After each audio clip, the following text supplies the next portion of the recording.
Hey everyone, welcome to another episode of the Call Sheet Podcast. I'm Gabrielle Simone, and today on the Call Sheet we have actor Rashal James. What's up, y'all? Happy to be here with you. Thank you so much for coming to sit down with me. Yeah. So, right before we started rolling, we've kind of run in the same circles. I didn't meet you at a networking event. I saw you at a networking event, but I guess we just didn't get to talk. Yeah. You're one of the really popular actors here in Atlanta.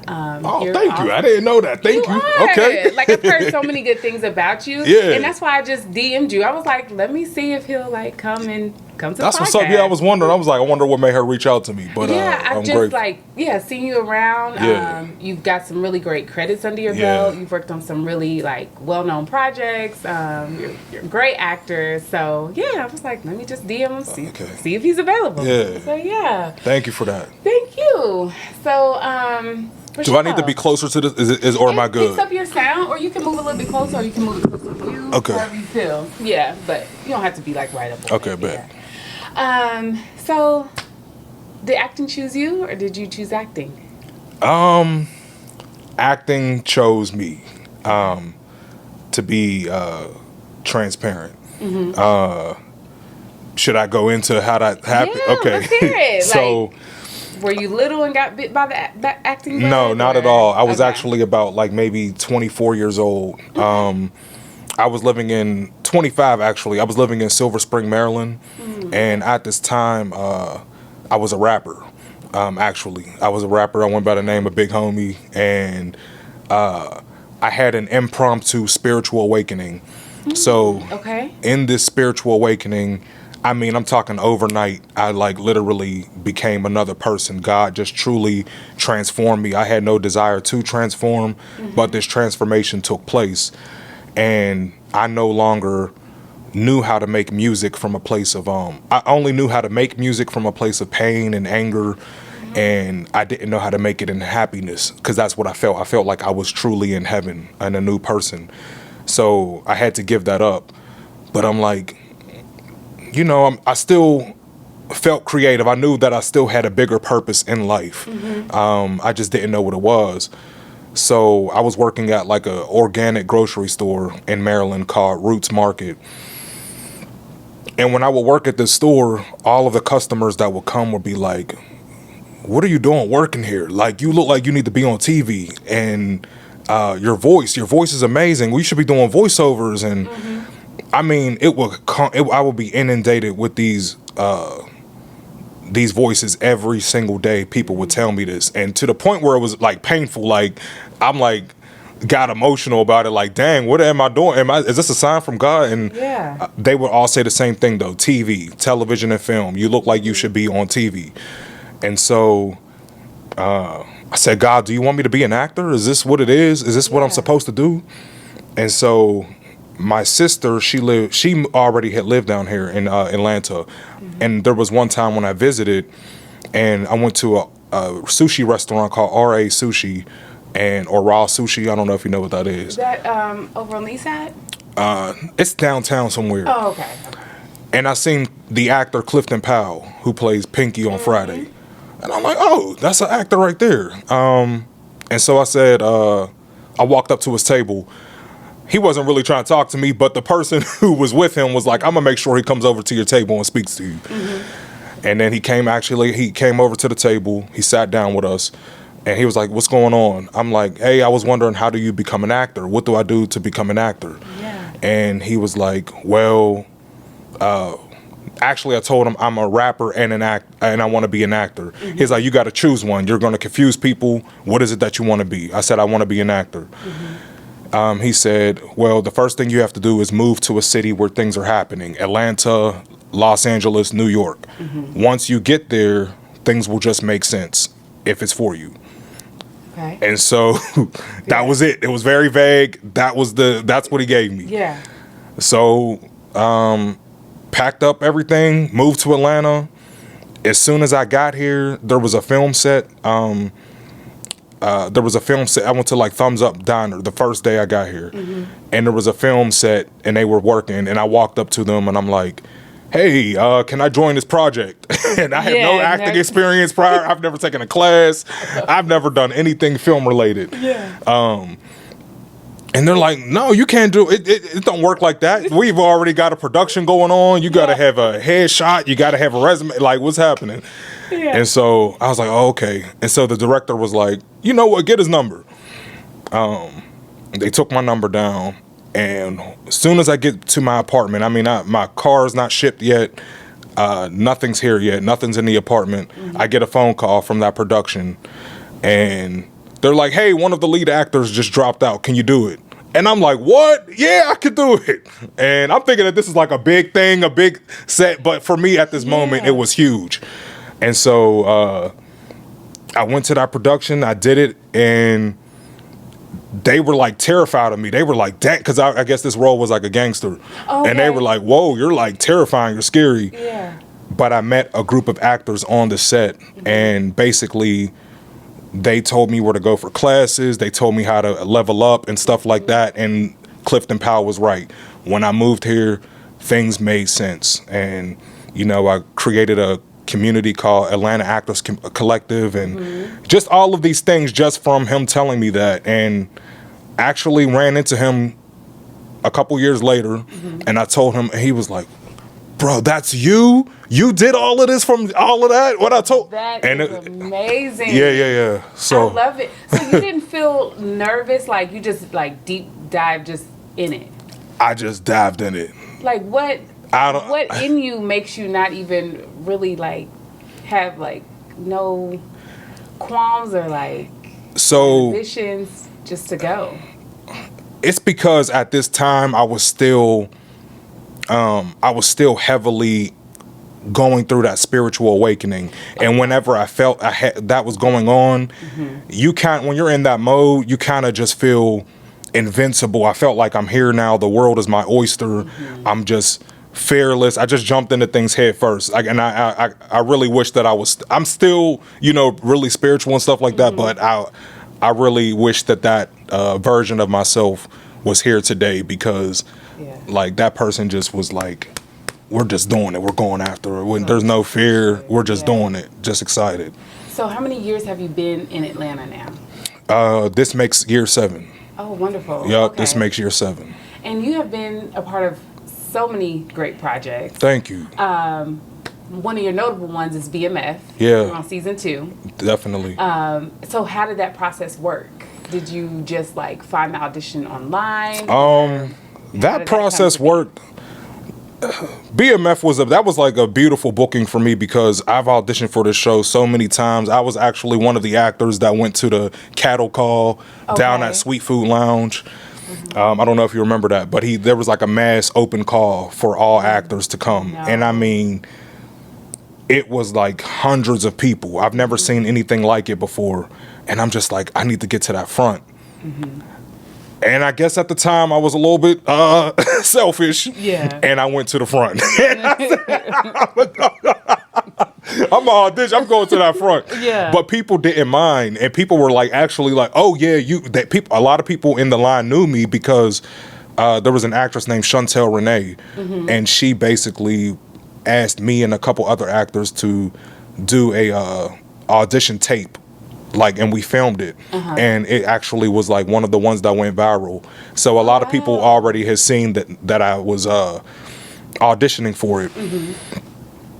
And so yeah, that's my first time meeting George Pierre, 50 Cent, and everybody. And you know, when I did it, it was very raw, but they were scared. But I think that it was kind of like in a bad way, like because I was just yelling. I didn't really have a lot of skills at this time, so I think they were like, "Whoa!" It wasn't controlled, but the audition came back around. I remember watching the Super Bowl at this time, and I just was very. I think Kendrick Lamar, who was performing, maybe Eminem and Kendrick Lamar, a couple other people, and it just really inspired me, and I was just like energized. And I was in my P-Valley, I was working on P-Valley season 1 at the time, and that's when I got the audition, and you know, people were just helping me with it on set, and Yeah, shot it, and then something about that audition, I was like, I know that I'm gonna get this. Like, I don't normally feel like that with roles, but there was something about this audition where I'm like, I know that this is mine, and it happened. That's beautiful. Yeah. So how was the set? Did you enjoy The set was actors? I enjoyed the actors. You know, Meech, very humble. He actually, as soon as I got there, he was like, "Oh, are you Earl? Okay, bet. I'm coming to your trailer so we can rehearse our lines." Like and you know that doesn't really happen when the lead character wants to rehearse. Da Vinci, cool as hell. Everybody was just, it felt like a brotherhood. Like everybody was just cool. Got to travel to Detroit on a private jet with, you know, La Anthony. I was just like, I was in like a daze. Like, dang, this is really happening. I'm really an actor. Wow, okay. So yeah, that was a cool experience to go to Detroit and do all of that. And yeah, I loved everything about the BMF experience, for sure. Okay, so let's talk about another one of your productions that you were a part of, P-Valley. P-Valley. Yeah, one of my favorite shows. Yeah. I love P-Valley. Yeah. I remember like binging the first season after everyone, you know, was talking about it. Yeah. So did you get that audition through an agent? I got P-Valley, oh man, I'm sorry about that. So sorry. P-Valley was also through an agent. Actually, I had just signed with AMT. Okay. Yeah, I was with Alliance Stars previously, but then I decided to jump to AMT, which was scary because I'm like, I was actually in a good place with Alliance Stars, but then AMT saw me, and they, you know, wanted to sign me, and I'm like, damn, do I make this jump? Yeah. But it was the best thing I could have done because after that, it was just booking after booking. But yeah, I remember getting that booking for P-Valley. I was at the gym, and my agent just texted me like, "Hey, Rashal, do you want to do this role?" And I like threw my phone across the gym. Yeah. My personal trainer had to run and grab my phone. Like, bro, what are you doing? Yeah. I'm like, I just got on the show P-Valley. It was a one-liner. I didn't think nothing of it. It was actually at a time where I had so many auditions that I couldn't really focus on that one-liner too much. I couldn't put... of course, I treated it with care, but I didn't really hover over it like how I would normally do for any other type of audition. So I just kind of like didn't put any pressure on it. I just did it. I let it go. And now I'm 2 seasons in, 7 episodes. Yeah. Hopefully I get maybe 2 more this season, but you know, yeah. And I love the experience. It's fun. I've been fighting on there, shooting up people, just being rambunctious. Yeah, I like working on this show for sure. Good. Yeah. Okay. So hey everyone, I just wanted to pop in and say thank you so much for watching the call sheet. Be sure to like and subscribe and hit that notification bell and leave your comment. What's the best part of this episode that you like? Be sure to follow us on Fanbase, on Facebook, and on Instagram at The Call Sheet Podcast. We'll be putting up some behind the scenes clips and telling you what's coming up next. If you have any questions around the acting industry here in Atlanta, feel free to email me at thecallsheetpodcast@gmail.com. Okay, back to the episode. So like a typical day on set, not any particular production, but like for actors who have not been on a set before, what is something that they need to know, you know, walking in to, you know, a new set? The thing that you need to know walking onto a new set is that, number one, you are an actor. You are a professional actor. The imposter syndrome, all of that has to leave the door because this production has hired you and they are hiring you thinking that you are literally, you can do whatever. You can pull tricks out of your ass because you are a professional actor. Yeah. So they don't need to know that you're new or anything like that. They just think that you've been doing this your whole life. You're very confident. You're basically a doctor that they hired to do this procedure. And that's what the first thing that you need to know is that you are a professional actor. If you feel nervous, you know, sometimes it's okay, you know, feel it. Okay, I'm nervous. but this energy isn't mine. I don't know where this is coming from because I'm an actor and this is my profession. This is what I'm going to do for the rest of my life. Yeah. So this has to leave. Thank you for being here, but you have no place here. That's what you got to do. You got to kind of parent yourself. Slow down, assess the situation. Where's the camera being placed? You don't want to miss your coverage. You don't want to, because these people aren't going to let you know where the camera's at, because like I said, you're a professional actor. They expect you to know. You have to be malleable like water, is what I always say. Be ready to play.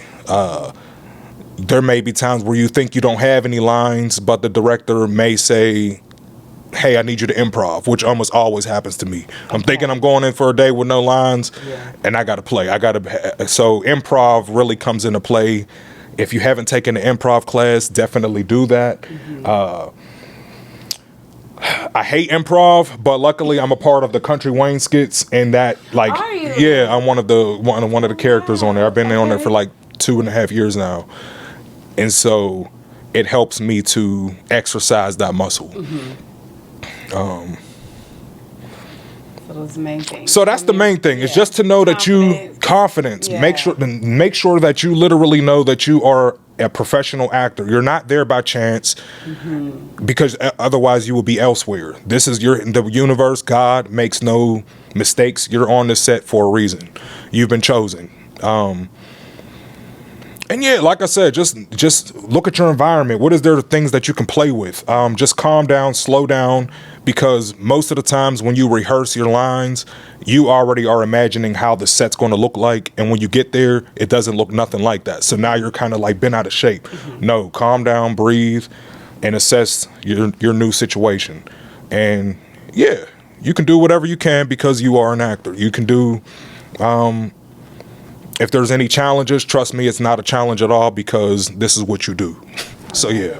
I love it. Okay, so let's talk about the Atlanta Actors Collective. Yeah. So when did you start that community or that group? We started that group, I want to say in 2018. Okay. I was at actor Angela Davis. She's an amazing acting coach here in Atlanta. And me and 3 other actors, we met each other in that class. We formed a bond, and we had like an actors night out. And we said, what if we did this on a grand scale and just had a whole bunch, like all actors, like be included with this? And we did it, and we didn't expect it to really be like such a big thing, but it became a big thing. And it's just been a beautiful journey. Kind of took a break for right now, but we are coming back and to do, get more into the community and do events and things like that. Well, you've been so busy. I mean, Yeah, it's hard you didn't fit that in, like plan something. Right. So yeah. Okay, good. So from the meetups that y'all done over the past few years, what has been your biggest takeaway? What has been the biggest takeaway? The biggest takeaway, I would say, is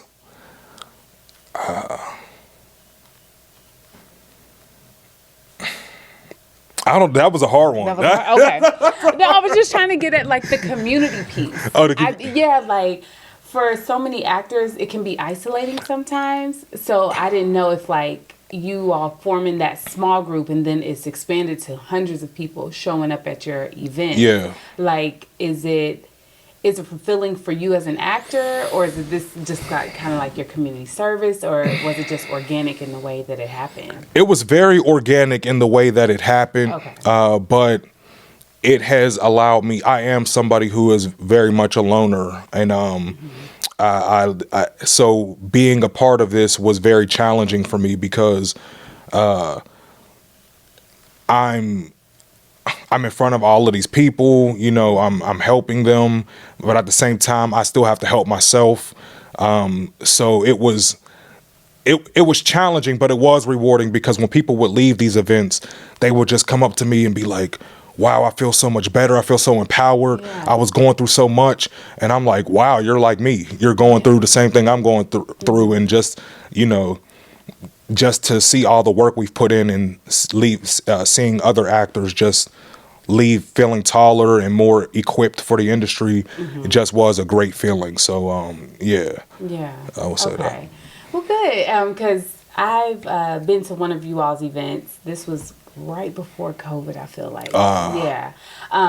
But like you said, in those rooms, like, you get to connect with other actors, see what's going on. You have a sense of community.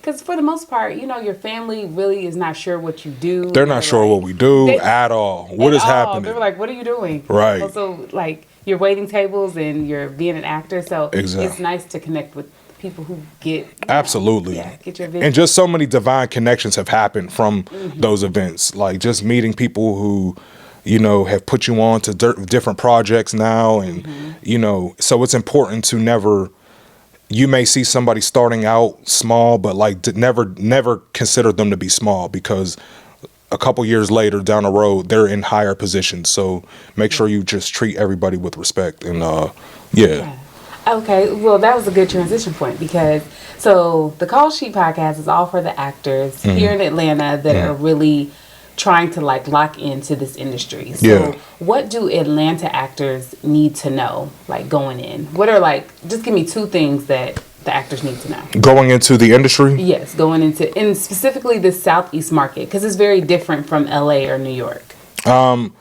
In the Southeast market, one thing you will need to know is that you will be auditioning for co-star roles. And I would say don't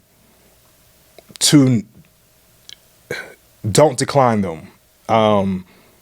You never know where it will take you. Like I said, mostly every single one-liner or co-star audition I've done has taken me many episodes later. So I've been able to evolve from that one-liner or that co-star job. So that's number one. You will be auditioning for smaller roles, but don't consider it a small role because it could turn into something beautiful. Number 2, being a part of the Atlanta Actors Collective and doing casting for Kountry Wayne as well. I also noticed that a lot of actors do not read. They don't pay attention. They're just bypassing information because they're so excited. Southeast actors, we have got to start paying attention. We got to read. You got to calm down. Like, you're missing out on a big opportunity by not doing that. So, read and then following instructions. Yes, please. Yes. I don't know if you know this, but I'm a high school teacher. Oh, wow. And I tell my students all the time, following directions is important. Not just in class, but in life. Yes. Like, you'll miss an opportunity because you didn't submit correctly. Absolutely. You didn't read it all the way through. So I'm glad you said that. Yeah. Follow directions. Follow directions, y'all. I be seeing the most amazing auditions. Yeah. But people don't be caring because you didn't follow directions. You didn't submit the second scene. There it is. You didn't label things properly. So that's what I would say. Pay attention. That's the main thing. You were with the Kountry Wayne skits. Yep. His work ethic is insane. It's insane. The amount of content that he produces. Yes. I feel like one podcast a week isn't enough for me, because I'm like, he's dropping 3-4 things on different platforms daily. Yes. Yeah. So how did you get involved with Kountry Wayne? I got involved with that because there was one time I did an audition with Mike Bless, who's like the lead producer on the Kountry Wayne series. And when I did this audition, he was like, "Bro, you're a beast. You're a good actor." He is like, "You know what? I'm putting you in the skits." And this is whenever Kountry Wayne was putting his skits out on Instagram. Okay. I was like one of the first actors to be in like his like storyline type of situation that he has going on right now. Yeah. So he brought me in. And they also found out that I had the Atlanta Actors Collective, so then they asked me to do some casting for it. Okay. So I got to wear 2 hats. Yeah, that's cool. Yeah, I love that. How you can act and cast. Absolutely. Yeah. Has it been fun? A fun process? At first, no. Okay. I hated it at first because, like I said, I do not like. I hated the improv. They gave you the thing on the spot, so it required you to really be able to think quick. But it was exactly what I needed as an actor, so it was actually a blessing. But then, also I wasn't prepared for the people to know me when I go out in public. His fan base is so huge that I would be like going to the gym, people are yelling my name in the parking lot, Rashal, and I'm like, who knows me in Atlanta? What the hell? I'm not from here. Right? And so, and I even went to the Caribbeans like 2 years ago, and the Islanders are literally screaming my name. Seriously? I said, yo, my family was like, Rashal, what's going on? I said, I have no idea. So I wasn't prepared for that at that time. But now it's extremely fun. We have a ball. It's very, I enjoy it a lot. Yeah. And I just love how the way it's produced. Like, it's like iPhones, and it just feels so organic. Like you're in the scene too, like you're witnessing it. Yes.